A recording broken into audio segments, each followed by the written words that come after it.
Hey viewers, welcome to another game of the Casual Pro Gamer. Today we're doing a Chaox game, and Chaox is playing Corki.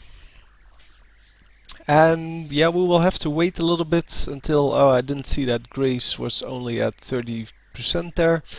But it shouldn't be too long. We'll have to wait a little bit until the game starts.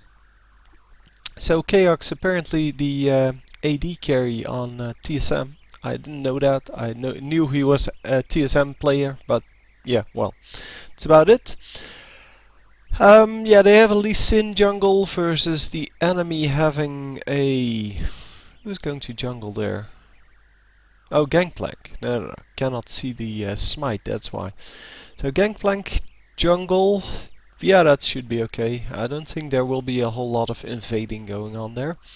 Then Janna Corki versus Tarek and Graves. Yeah, both of them have kind of a stun-like thing, and Corki shouldn't get caught by the stun on Tarek anyway, because he has Valkyrie. And then we have mid lane Vladimir versus, I think, Twisted Fate, which is Ocelot, which is pretty cool.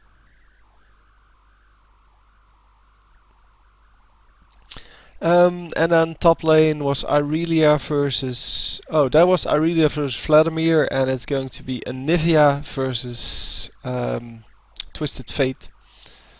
So yeah, interesting matchups. I played one game of my first game of Vladimir yesterday. Actually won a 4v5, but definitely not because of me. I made a lot of mistakes. I pressed the wrong buttons and such, and yeah, whatever. We still won, so it's pretty good. Yeah, I was trying him out in a blind pick, a duo queue actually, and my duo queue partner, he dropped out. He couldn't connect to the game at all. He tried for like half an hour and then gave up, obviously. Because if you come in a Shaco in this case after half an hour, yeah, it really doesn't work anymore. You're going to be completely useless.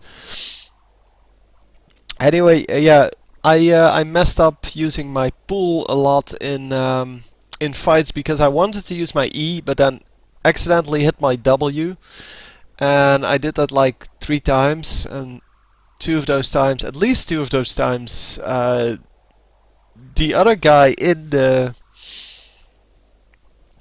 fight actually died, so my teammate. Well, we see an invade here going on from the enemy team, and Chaox is going to escape that. Yeah, you really have to be very careful with those invades, with getting the double golems nowadays, because the double golems are really... Everybody knows that the blue team is going for those. Which means that, yeah, if they know you are there, it is going to be risky to take it, because the chance of you getting killed is pretty significant. So maybe, yeah, if you don't have flash up, or if you don't have a ward up and the tribush, you might want to, well, just skip those. If you're up against a decent team, that is. Because most teams will do this nowadays, unless you have a very strong level 1 composition. Because if you're the blue team, you have to split up between helping your jungler get blue and yeah, actually getting the double golems. So the enemy team has can have 4 guys on your 2 guys, and well, maybe you can have the mid laner as well there as well, or around that region as well, but then it's still a 4v3 situation, and at the very least it is risky. So getting stunned there by Tarek. There it is. The particle arriving just then. And yeah, we see that a lot when with the recalls. If you launch a skill at someone, it actually carries all the way to the summoner platform. It is kind of fun to see, I guess. But Yeah, I'm not really sure why they did that. I guess it's not a real bug. It is just strange. It looks strange because the stun actually hit at the moment he teleported, but the trailing particles they actually traveled all the way to the summoner platform.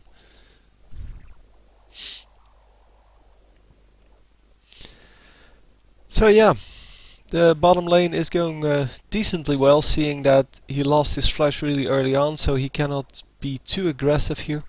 He does have Valkyrie now, and with the Valkyrie you pretty much are immune to the stun from Tarek. Not that he doesn't stun you, but you can use your Valkyrie easily before the stun hits, and he doesn't do that here, but you can, trust me. And by doing that, you're going to get stunned like 1,000 pixels off from where you are, or 1,000 distance off from where you were intended to get stunned. And it's not as good as the spell shield on Sivir, but it is more useful in other circumstances. And in some ways, I think that the spell shield of Sivir is only useful at level 1. So when you still haven't leveled it up, I should say. So the level 1 spell shield is super useful, but once you get to level it up, that's like level 13 or so, or maybe even later. I don't really know. Yeah, by then, at level 14, I think you have to level it up at some point because it's the only skill left. And yeah, from then on out, it is really no longer useful because people will just have an extra skill for you. So here in this phase, you can either block the damage or the stun from Tarek and Graves, because you can see both of them coming. But in a team fight, yeah, you can block one random skill, and if you're really good, you can probably block a stun. But yeah, there are going to be more stuns or slows or whatever, and you're still going to get killed if you overextend. While with the Valkyrie, if you overextend, you can get away pretty easily, because you have this flash-like ability, and it can get you out of situations pretty easily. There you see it. Gangplank coming in, but has no chance of getting anything done.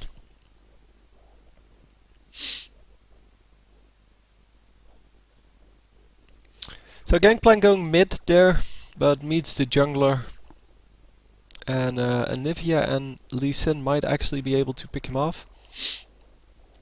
And in the meantime, bottom lane is just farming it up, because that's what they do.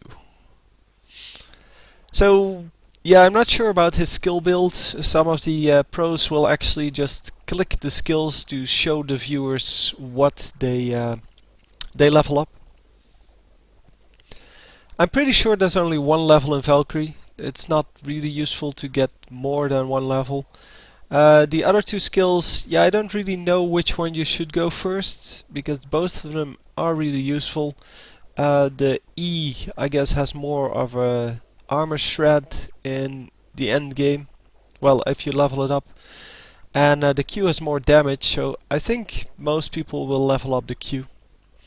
I guess you can see it if you really want to know from the cooldowns, because cooldowns generally reduce when you level skills up. Anyhow, mid lane, yeah, Anivia got back to base. Bottom lane, both of them got back to base, and Vladimir is still or is in his lane, so, but is all alone because Irelia went back to base. And then oh, a little invade there from Lee Sin, taking the enemy blue buff, at least seemingly doing so.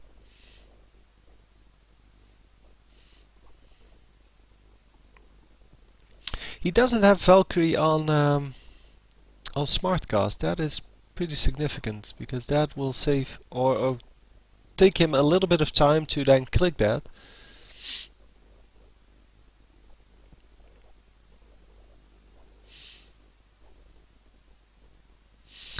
But yeah, so far so good. It's 1-1 for the team. Corki at 0-0, obviously. So we would have seen it if he got a kill. And yeah, still just happily farming and doing this one-on-one, so not attacking the minions too much. Because it is important that you get as many of the minions as you can without pushing the lane. And because he's not pushing the lane, because he's letting the lane push in his direction, he has the chance of getting all of the minions. But yeah, the lane is still pushed in their direction, so they have the safety of their turret. They cannot really get ganked in this way unless, well, yeah, indeed, unless they come from the bush there. There's no need to ward the river or the tri-bush if you do this. The only need to ward the river is because of dragon, but not because of ganks. And it seems that the two bottom laners on the enemy side have retreated. And apparently they know that because they're pushing into the turret now. And with the ward out in the river, they still have plenty of vision to make this, well, doable. And with the escape skills on both of them, they shouldn't worry too much anyway.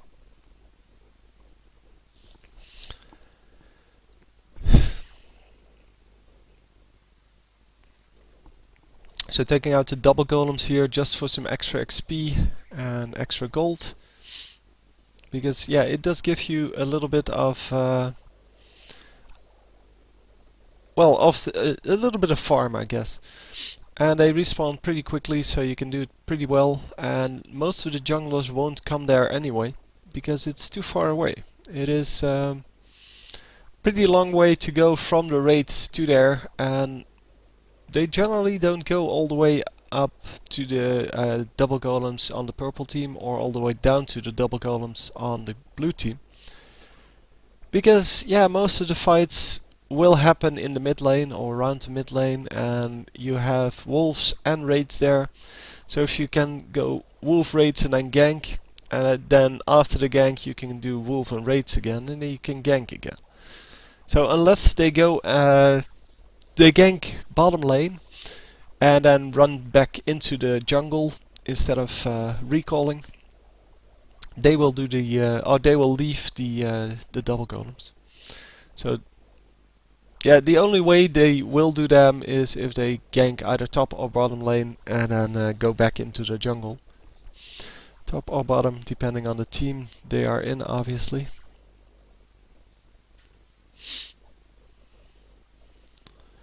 So the shield on the tower, but yeah, that's like one shot and it doesn't really do a whole lot. Unfortunately, because yeah, well, it makes it very hard for Janna to defend the turret. But I guess Janna is not the one to defend the turret anyway. And the one shot on the turrets that you prevent, yeah, it is worth the mana, I guess, and the cooldown. But it's not really significant because, yeah, it never happens that a tower is just barely killed. Or, well, it does happen every now and then, but not a whole lot.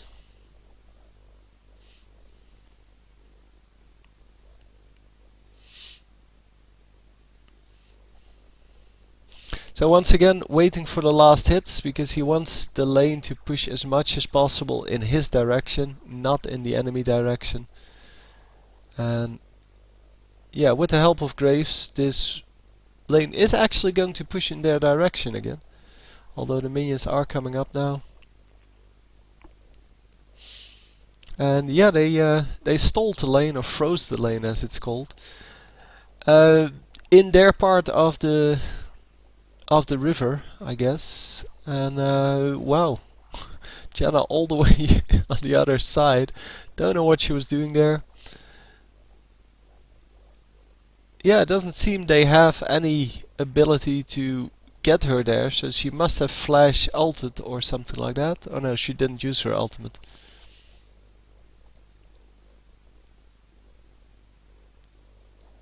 Oh, she had no mana for her ulti. Okay, well, obviously I didn't see that, because she was gone because, well, the Graves invisibility screen, I don't know what it's called, smoke bomb thingy, that made it kind of impossible to see that. You see the use of Valkyrie there?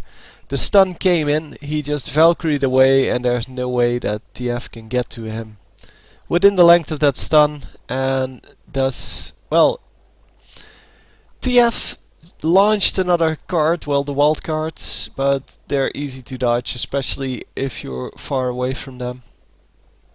And so the Corki lives to fight another day. And he's actually going to get a little bit of health back by attacking some minions. Because he has a pretty decent amount of lifesteal here.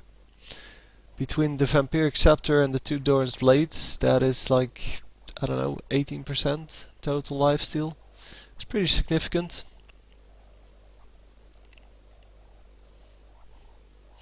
And we're going back in lane. So top lane still looking decently. It is, oh. And just as I say that, Vladimir almost gets killed. But yeah, well, because the lane was pushed a little bit in his direction, I would say he was doing well. Because normally you don't see that on, yeah, if you're behind. And he gets killed now. So Vladimir getting killed because he stayed in. He should of course have gone back and left the turret for what it is. Because the turret is going to fall anyway. And after the turret falls on top lane, you can farm a lot safer, assuming that you don't push the lane past the old turret position. On the other hand, this does give the enemy a little bit more jungle entrance on your blue buff. But yeah, well, that's well worth it, normally.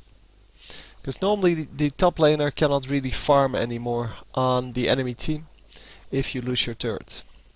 So in this case, Irelia would have a hard time farming if she killed that turret, and that's probably why she didn't kill it. Although, yeah, well, there is something to be said for the 750 gold you get for the team. On the other hand, the 750 gold can be picked up at any time if you're winning the lane anyway. And Dragon is still up, or was still up. Unfortunately, they are going to lose 2 here. And Corki is going to try to get out of here. The TF ultimate no longer working. And I think he's going to suicide here. Yes, he is.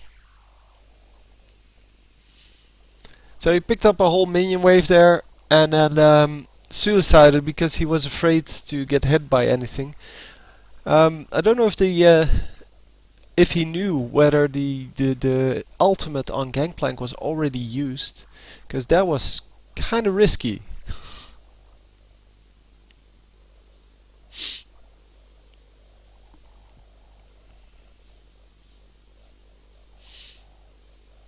Because, well, if the Gangplank ultimate had gone off, he would have given away a free kill. But I'm sure he knew that it was already used. I didn't see it, but, well, I'm not in the game, I don't have the sound turned on. And those kind of things make it very difficult for me to see everything. Normally you can hear things a lot better than you can see them, because you're focused on last hitting, for example. And you will not see every detail on well, not every detail that's going on. So yeah, Corki is just a farm beast. I mean, he's just going to farm all game, and in the end game, or in, well, whenever the team fight comes up, he will join in and he will do some nice damage. But yeah, he's not really a typical character to go looking for a fight. Generally, you just want to farm bottom lane and deny the enemy as much farm as possible. You have a great harass in the Q, in the R, sorry, the Q as well, but I meant to say the ultimates. Yeah, the ultimate giving you quite a significant amount of harassment, and it's not really pricey in mana wise or cooldown wise, because you can stack 7 rockets, I think. And once you have the 7, yeah, you really need to use them to make the fullest out of them. And I think it's something like 40 mana that you spend on firing one. So it's not a whole big deal.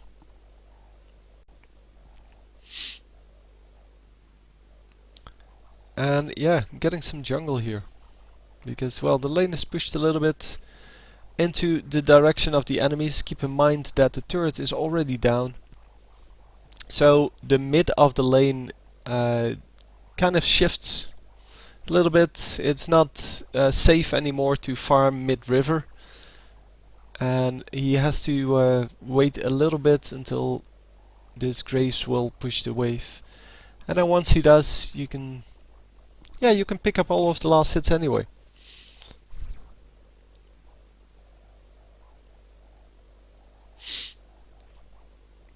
So Irelia getting damaged a little bit here by Vladimir, but that's not really significant. The fact that oh come on, Anivia was behind her was way more significant.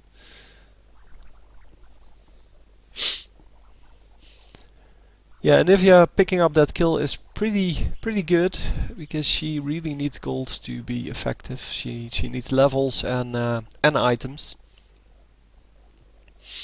Obviously everybody can use items, but some champions just need more items than others to be at their most effective.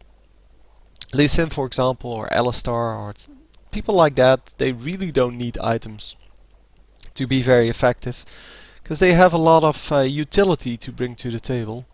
And unfortunately, little late reaction there. He still has his flash up, he had his Valkyrie up, he has his heal up, and yeah, still he got killed. But yeah, well, Graves does a lot of damage, so. And Graves taking out another turret here. So by now, yeah, the double golems are forfeit as well. The red buff just came up, I think. Or is that the double golems? No, I think that's the double golems. Anyway, yeah, if the red buff would have been up, he would have given that away as well. Because you cannot really contest Graves when you have no turret behind you, and no support. So one-on-one Graves is still, I think, one of the best, at least. I'm not going to say the best, because people are going to disagree with me, and well, once again getting caught by Graves here. He needs to get out of here.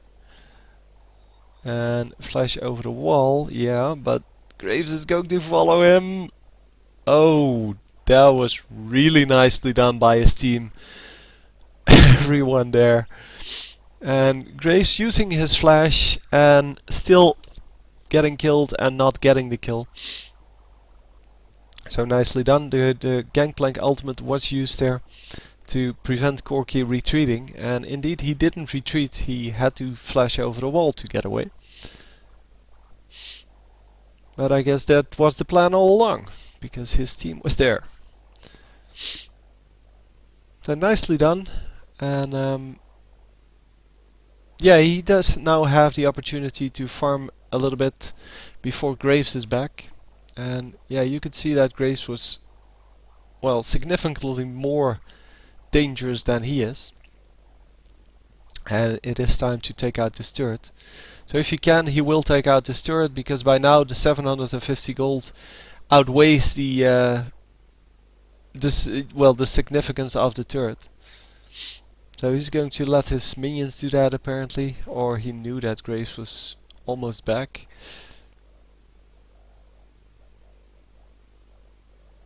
Obviously he knew that Graves was almost back.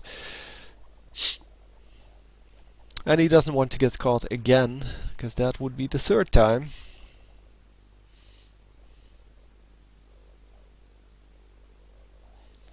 So getting the Infinity Edge here, Graves already had his. I'm not sure if Graves had the Vampiric Scepter though. He probably did. Dum dum dum dum dum. No, I don't think he did. He did have some other items, but yeah, I only saw it really late where the... Oh, there it is. No, he doesn't. He has 3 Doran's Blades and the Zeal, but no extra lifesteal. Well, the 3 Doran's items give him, I want to say 9% lifesteal total. So it is still a pretty good deal, but it's not nearly as much as the Vampiric Scepter will give you.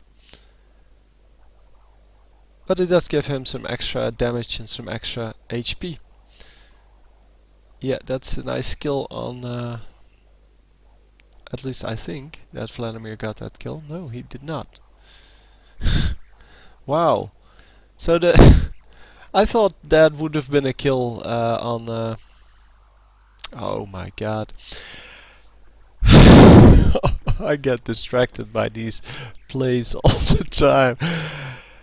Yeah, Vladimir used his ultimate on Tarek, amongst others, but Tarek was really low, but apparently didn't get damaged enough. And that is... yeah, I think he thought he got that kill as well, and then, well, this Lee Sin tried to get a kill through on the TF who has a stun, by the way. So, and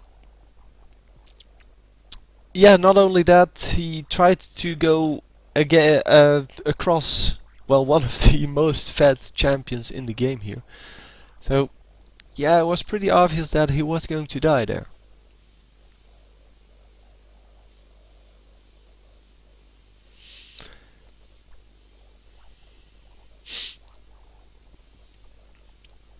So the score is 7-21.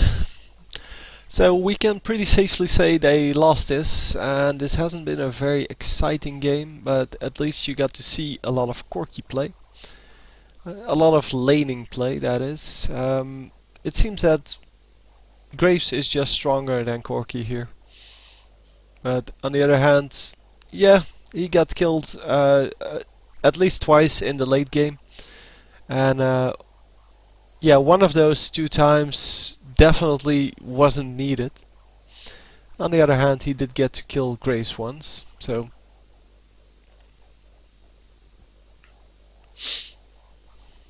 But most of the farming, well, our laning phase, I guess, was okay. I'm still not sure if they're going to surrender. Maybe they will pull out a very nice play here, but yeah, in general, we can say that if you lost 4 turrets against 1, that you're behind 7-21, and the enemy has Baron and all of the dragons, it's pretty safe to say that yeah, you got outclassed or outplayed, or at least you're not going to win anymore. And Graves just running into the enemy, and that wasn't even Graves. Okay, that was Irelia. Never mind. Irelia running into the enemies. Yeah, the quality isn't the best, as you may very well be able to see. And I'm just yeah, I'm just waiting a little until they actually surrender, or yeah, this Lee Sin gets killed again.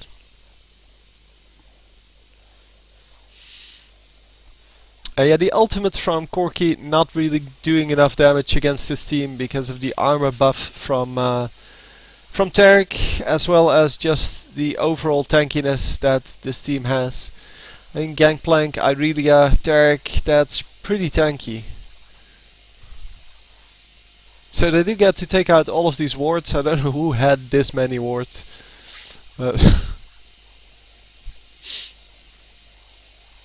Yeah, at least they got to take those out. It's a little bit of extra gold, I guess. No, it doesn't matter at all. They're going to lose this anyway. No matter what happens from this point out. There is nothing they can do. I think they couldn't even take out Irelia there if it was 5 versus 1.